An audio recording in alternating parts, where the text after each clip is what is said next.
un petit blanc aux yeux verts qu'on peut remarquer. Et en fait, cette personne, c'est notre avatar. Il nous permet de à peu près se matérialiser dans le petit jeu interactif. Donc voilà, là, il est vraiment pâle. On va leur rajouter quelques couleurs pour qu'il nous ressemble un peu. L'idée de développer ce jeu vient des besoins de former nos stagiaires à ces enjeux de tri des déchets, de tous ces enjeux de développement durable qui deviennent de plus en plus forts maintenant dans les différentes professions. Alors qu'à travers le jeu, il va y avoir une récompense ne serait-ce que ludique et le message va passer tout seul.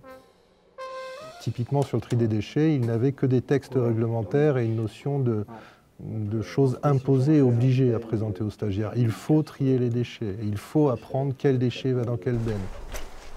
Le logiciel s'adresse principalement aux stagiaires en formation maçon et aux stagiaires en formation peintre en bâtiment. Il est très facile à prendre en main. On arrive sur un petit pavillon d'apprentissage et on va avoir différentes zones de chantier qui vont correspondre à différents jeux. Quand on se trompe, par exemple, j'ai un marteau, je le mets dans la boîte de déchets dangereux, il ressort directement, donc je sais que c'est pas là. Et si je prends trop de temps à répondre aussi, ça explose. Les déchets, on a souvent des hésitations pour un truc ou pour un autre. Et là, l'avantage, c'est que quand on se trompe, on est tout de suite, on visualise tout de suite la chose. Comme en plus, il y a la notion du temps, il faut se dépêcher. Ben, le fait d'être obligé d'accélérer, on ne réfléchit plus, on voit l'objet et automatiquement on le met dans la bonne benne. Dans un vrai tri de déchets, si on commence à polluer une benne de déchets inertes par des déchets dangereux, on se retrouve avec 2 bennes de déchets dangereux.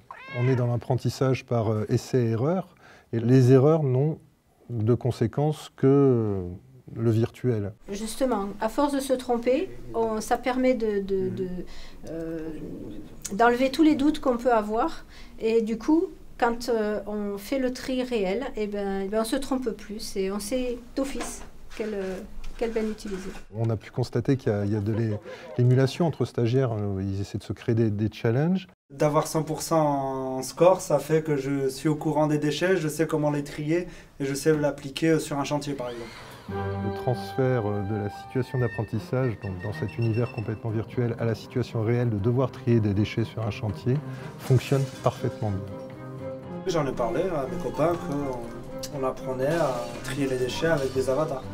Du coup, ils ont trouvé ça un petit peu original et assez en avance, assez dans l'air du temps, quoi. Le numérique, pour moi, c'est un outil formidable au service de l'apprentissage.